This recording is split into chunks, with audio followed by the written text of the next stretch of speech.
When the smoke of the Civil War cleared and the chains of slavery were broken, a quiet hope began to grow in the red soil of Georgia. Across the countryside, newly freed men and women tilled the same fields where they had once labored for others. But now, they worked for themselves. With small savings, years of endurance, and a determination that could not be crushed, many African Americans began to buy or lease farmland. They dreamed of owning something that could never be taken from them again, a piece of land, a home, a future built by their own hands. For a moment, it seemed possible. Tiny communities began to rise from the dust. Wooden churches echoed with songs of freedom. Children learned to read in makeshift schoolhouses, while families planted corn, cotton, and vegetables in the sun-soaked fields. Each sunrise was a promise that life would finally belong to them. Land was not just soil, it was dignity, safety, and a symbol of victory over generations of bondage. But beneath that fragile progress, old powers still watched with resentment. Many white landowners and officials viewed this new independence as a threat, not only to their wealth but to the social order that had defined the South for centuries. They saw black farmers gaining confidence, owning property, and challenging the belief that freedom meant dependence. And so, quietly at first, then with growing force, systems were built to pull them back down: unfair taxes, crooked loans, and laws written to ensure the dream could never fully take root. In those early years of the 1900s, the story of Georgia's freed farmers was both beautiful and tragic, a story of courage and resilience met with betrayal and loss. Yet their determination planted seeds that would later grow into the struggle for civil rights and equality across America. If you believe stories like this should never be forgotten, make sure to like, share, and subscribe. Every story we tell keeps the past alive, and reminds us how far we've come, and how far we still have to go. By the dawn of the 20th century, the quiet rise of black landownership in Georgia had begun to change the landscape, not only the physical one of fields and farms, but the social order that had ruled the South for generations. Across rural counties, the sight of black families working their own land stirred unease among those who once held unquestioned power. To them, it was more than a shift in ownership, it was a sign that the world they knew was beginning to slip away. Plantation owners, merchants, and local politicians watched as once enslaved people began to build lives independent of their control. They saw communities growing stronger, small churches expanding, and schools rising on land bought through hard labor and shared sacrifice. To the white elite, this movement toward self-reliance represented something dangerous: the erosion of the social and economic hierarchy that had long favored them. In courthouse offices and state assemblies, they began to discuss ways to restore order. But order, in their eyes, meant preserving the privileges of the few at the expense of the many. Through legislation and local policy, they crafted a new system to achieve what slavery once did, without chains or auctions, but through laws, contracts, and fear. The Jim Crow laws emerged as a web of restrictions that touched every part of life. These laws were not written with open cruelty, but with a cold precision designed to separate, to limit, and to remind black citizens that freedom had its boundaries. Schools were divided, neighborhoods marked, and public facilities labeled by race. But the true power of Jim Crow went deeper than signs and segregation. It was economic.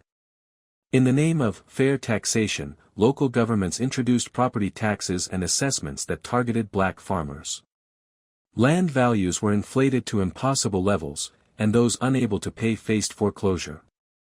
County clerks and tax collectors, often the same men who owned nearby plantations, made sure that mistakes in paperwork or missed deadlines could cost a family everything. What began as a few isolated losses soon became a wave of dispossession. Banks, too, played their part. Loans were denied or offered under crushing terms. Insurance companies refused coverage. Even when crops failed due to drought or storm, white landowners could count on protection and leniency. Black farmers could not. Each law, each policy, each act of bureaucratic cruelty worked like a slow and steady erosion of progress, washing away the hard-won gains of a generation. Meanwhile, politicians used fear to hold on to power. Newspapers carried stories warning that social upheaval was coming, that if black prosperity continued to grow, chaos would follow. In towns and cities, speeches were made about protecting Southern traditions. These coded words masked a single truth: the South's old guard could not accept equality.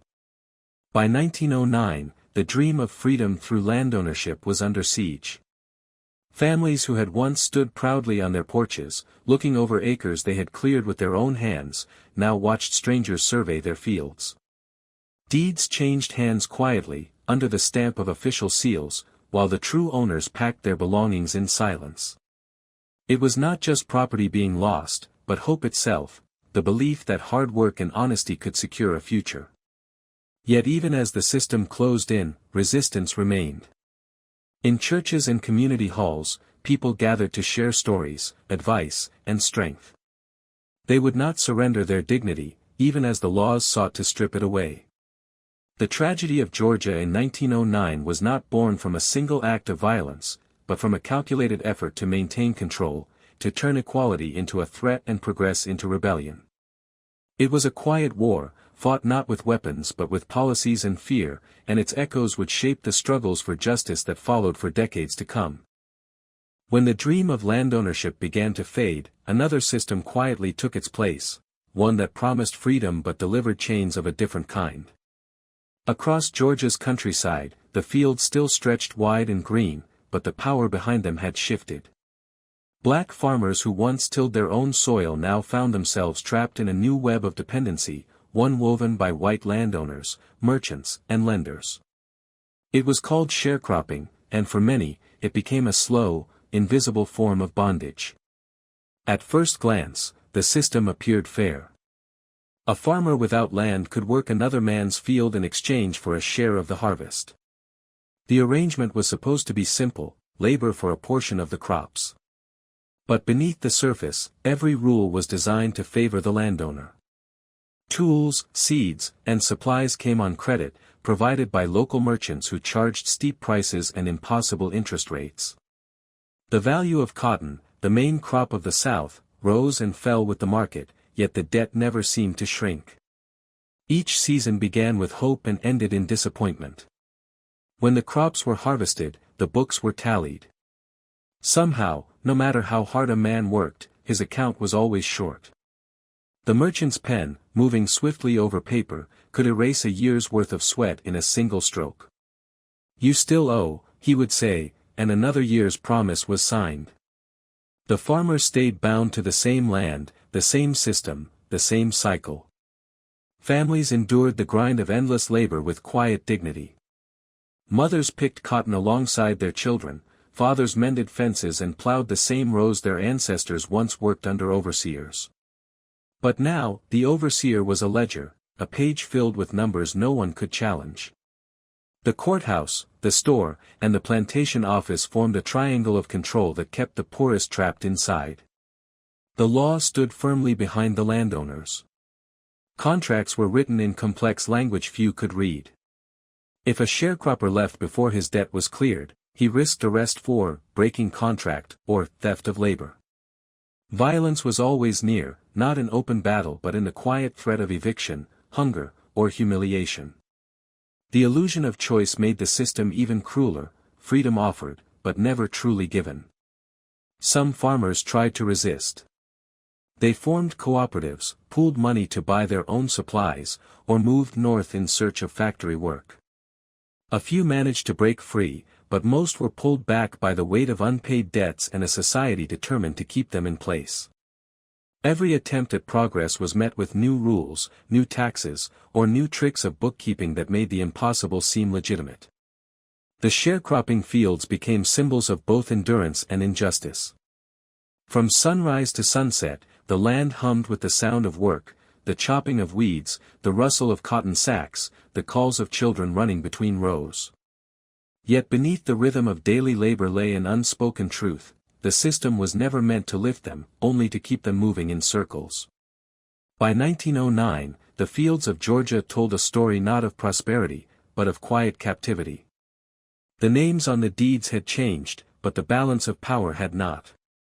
The sharecropper's cabin, standing at the edge of the field, was both home and prison, a place of survival carved out of hope, endurance, and the faint belief that one day, the soil might truly belong to those who worked it. By the year 1909, the promise of freedom in Georgia's countryside had begun to fade into fear. Across quiet towns and dusty backroads, rumors spread like wine through the cotton fields. Families whispered of neighbors who had lost their farms overnight, of men taken away under cover of darkness, of deeds transferred with signatures that were never truly given. What began as isolated acts soon grew into a sweeping campaign, a wave of foreclosures, evictions, and intimidation that reshaped the heart of rural Georgia. In many counties, the first signs came from the courthouse steps. Notices appeared on doors and fences, printed in neat letters that carried the weight of law. Delinquent taxes, they said, or defaulted loans. For many black farmers, these words meant the end of everything they had built. The land they had cleared by hand, the crops that had sustained their families, the homes raised from the earth, all were claimed in the name of debt or regulation. Behind those papers stood men with power, landowners, bankers, and county officials, whose interests often intertwined. Some of them had once owned plantations, others controlled the local markets or sat on boards that decided property values. Together, they ensured that the system worked in their favor. A small misstep, a late payment, a missing document, a bad harvest, was enough to strip a family of its rights. The law, meant to protect, became the tool of dispossession. Yet the courtroom was not the only weapon. In towns like Wilcox, Lawrence, and Telfair, groups of armed men began to appear at night. They rode through the darkened roads, faces hidden by scarves or hats, their horses silent on the dirt. Sometimes they came with warnings, a knock at the door, a note left on a fence post. Other times they came with fire. A barn burned here, a field destroyed there, and word spread fast, leave before the next sunrise. Most of these acts were never recorded. The victims often fled, too afraid to speak, too weary to fight. Those who tried to challenge the injustices found little help from local authorities. Sheriffs and judges, sworn to uphold the law, often looked the other way, or worse, participated. The boundary between law and lawlessness blurred until it nearly vanished. Entire communities began to unravel. Families who had lived side by side for generations packed their few belongings and left in silence, heading north toward uncertain futures. The farms they abandoned were quickly claimed, resold, or absorbed into larger estates. Within months, the landscape changed, the fields once filled with small, independent plots now merged into wide, unbroken stretches owned by a handful of powerful men. For those who remained, life became a fragile balance between survival and surrender. Some continued to work their own land, always aware that a single accusation or misfortune could take it away. Others entered into contracts that kept them tied to the same soil as tenants rather than owners. Hope still flickered, but it burned low. The events of 1909 did not explode in a single moment of chaos, they unfolded slowly, methodically, and almost invisibly. It was a tragedy written in deeds and ledgers, enforced not only by violence but by silence. When the dust settled, thousands of acres had changed hands, and an entire generation's progress had been undone. Georgia's fields still looked the same from a distance, the same sunlit rows, the same red earth, but beneath the surface, the story had changed. The dream of freedom that had once taken root there was now shadowed by loss, and the echoes of that year would linger far beyond the borders of the state. In the years that followed the turn of the century, fear settled over the small farming towns of Georgia like a heavy fog. It was not the kind of fear that arrived suddenly, but one that grew quietly, day by day, until it became part of life itself. Those who dared to question the growing injustices around them, the stolen land, the rigged laws, the endless debt, knew that speaking too loudly could bring consequences that reached far beyond the loss of property. In many communities, the most courageous voices were also the most vulnerable. They were farmers who refused to sign unfair contracts, preachers who spoke of justice from the pulpit, and neighbors who dared to stand beside the wronged. These were not revolutionaries by nature, but people holding on to the simple belief that right should prevail. Yet, in an age when equality was seen as defiance, even quiet resistance could draw the attention of those determined to maintain control. Acts of intimidation soon became a language of power. A broken fence, a burned barn, or a whisper in the night carried a clear message: stay silent, stay in your place. Entire families lived under the weight of uncertainty, never knowing when their name might appear on a list or when a shadow might fall across their door. In towns where justice favored the powerful, protection was a privilege few could claim. Local authorities often turned away when such acts occurred, dismissing them as disputes or accidents. In truth, these moments were calculated, meant to remind every black farmer, teacher, or merchant that progress came at a price. When someone disappeared or a home was destroyed, it was not only the individual who suffered, but the entire community that absorbed the warning. The violence was not always seen, but it was always felt. Fields that once rang with the laughter of children grew silent after sunset. Families avoided gatherings that might draw attention. Church services ended early, and travelers carried an unspoken awareness of which roads were safe to take. The smallest gesture, a refusal to move off a sidewalk, a question about a contract, a letter sent to an official, could ignite anger from those who saw equality as a threat. Still, courage did not vanish. In the face of constant danger, people found ways to protect one another. Messages were passed quietly between families, warning of danger ahead. Churches doubled as meeting halls where plans for safety were whispered between prayers.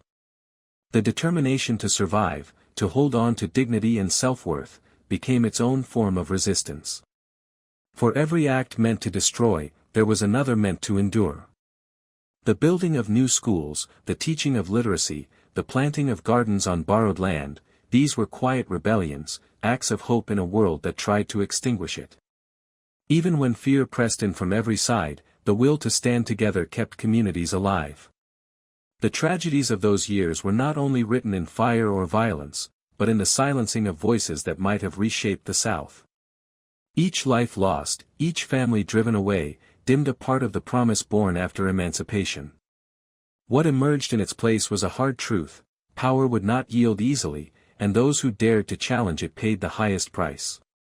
By 1909, Georgia's countryside had become a map of both courage and sorrow.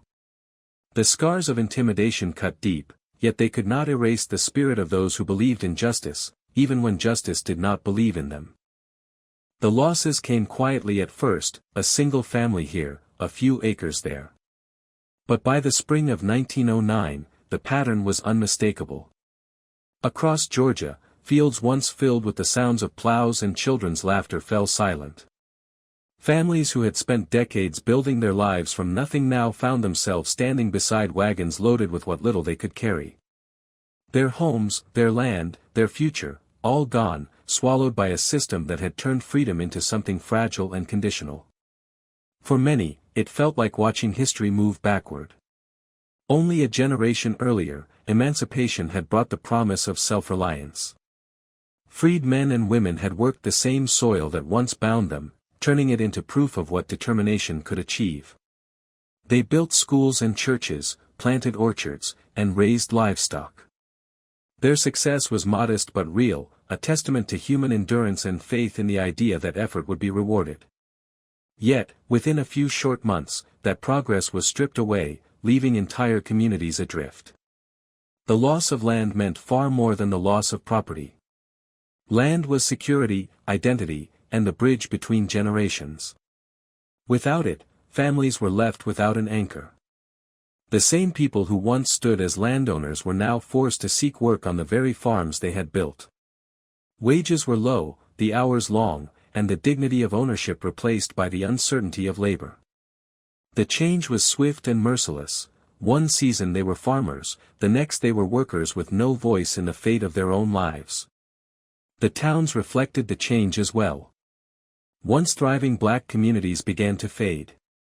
Stores closed, schools lost funding, and churches struggled to survive as congregations dwindled. With every family that left, another thread of the social fabric was pulled loose.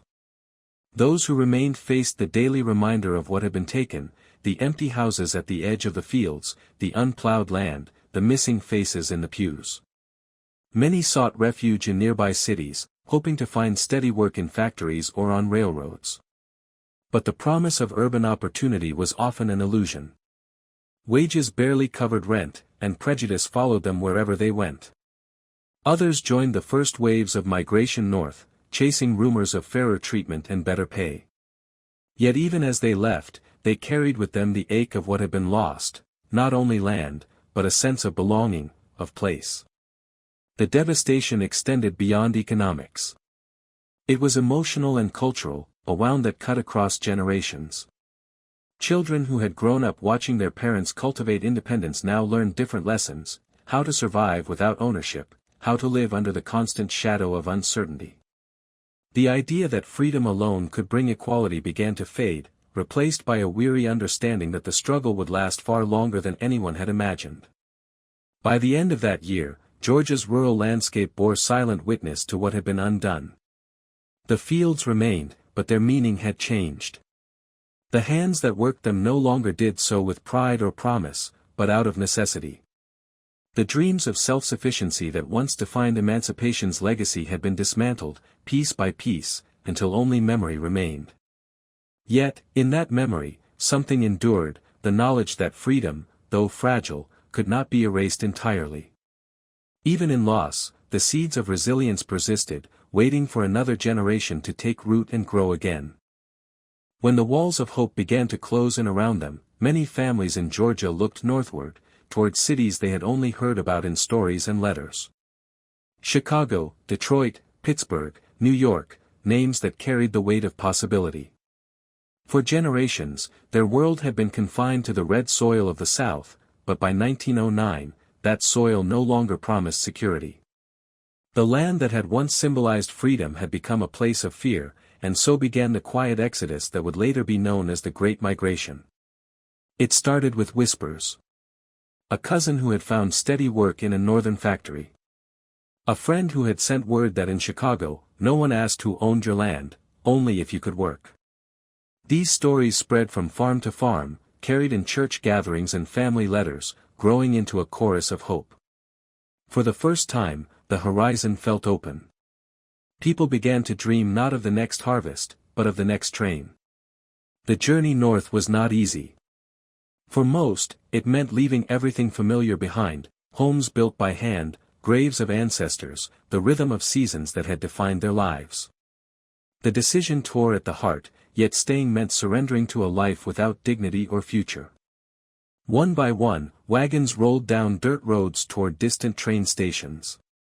Children clutched small bundles, mothers carried the family Bible, and fathers held the silence of men who had run out of choices. As trains pulled away from Georgia's towns, a sense of both loss and determination filled the air. The travelers looked out at the receding fields, knowing they might never return. Behind them lay generations of toil, ahead lay uncertainty. But there was also something new, a belief, however fragile, that life could be different elsewhere. When they arrived in northern cities, the world seemed to move faster. Smoke from factories filled the sky, and the streets buzzed with noise and movement. Work was hard to find at first, and the cold winters bit through thin coats, but there was freedom in the air. No overseer waited at dawn. No one called them "boy" in the marketplace. In small rented rooms, families began again, piecing together a new kind of life from the fragments of the old one. In Chicago's South Side, in Detroit's growing neighborhoods, Southern voices blended into a new sound, the sound of a people transforming. Churches sprang up on street corners. Businesses opened with names that carried echoes of Georgia and Mississippi. The blues, born in the sorrow of the southern fields, found its rhythm in the northern nightclubs. Out of exile came culture, out of hardship came strength. Back in Georgia, the exodus left its mark. Empty houses dotted the countryside, their doors swinging open in the wind. Landowners complained of labor shortages, unaware that their own greed had driven the workers away. The South was losing not only its workforce, but its soul, the people who had given its fields life and meaning. For those who left, the journey did not end with arrival. Prejudice existed in new forms, and the promise of equality was still distant. Yet, the Great Migration marked a turning point. It was not just movement, it was defiance. It was a declaration that people who had been bound by generations of injustice could still choose their own direction. The story of Georgia's tragedy became part of a larger American story, one of flight, endurance, and transformation.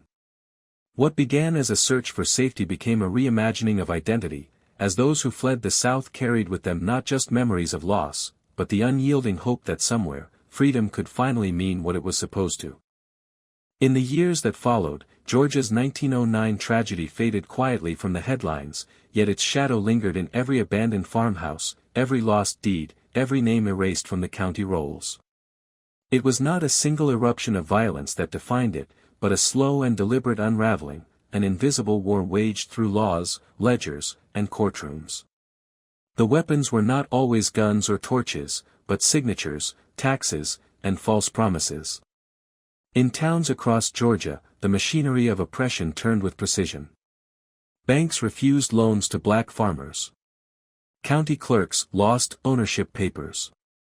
Taxes were levied unequally, and courts ruled against anyone who dared to challenge the system. It was a quiet kind of theft, carried out in daylight, hidden beneath the language of legality. The victims were not faceless, they were families who had once believed that hard work could buy them security and respect. But the rules had been written to ensure that dream would never last. What made this tragedy so haunting was its subtlety. There were no grand battles, no famous speeches. Only the steady hum of bureaucracy grinding down lives, one document at a time. By the time many realized what was happening, their land was gone, their legacy swallowed by the same system that once enslaved their ancestors. The past had simply changed its costume, trading chains for contracts. Yet, even in the midst of loss, there was resistance. Some families pooled their resources to fight back in court, others fled north to start anew, and many preserved their stories so the truth would not die in silence. They knew that erasure was the final victory of injustice, and to remember was to resist. Today, when we look back on Georgia's 1909 tragedy, it stands as a reminder that power does not always announce itself with violence. Sometimes it hides behind polite smiles, official seals, and carefully worded laws. It teaches us that history is not just what happens in moments of chaos, but also in the quiet decisions that determine who gets to own, who gets to build, and who is left with nothing. The story of those families is not just about the past, it's about the endurance of a people who refuse to vanish. Their struggle echoes in every fight for fairness, in every demand for justice that asks not for pity, but for equality under the law. If you believe stories like this should be told and remembered, make sure to like, subscribe, and stay with us as we uncover more hidden chapters of history that shape the world we live in today.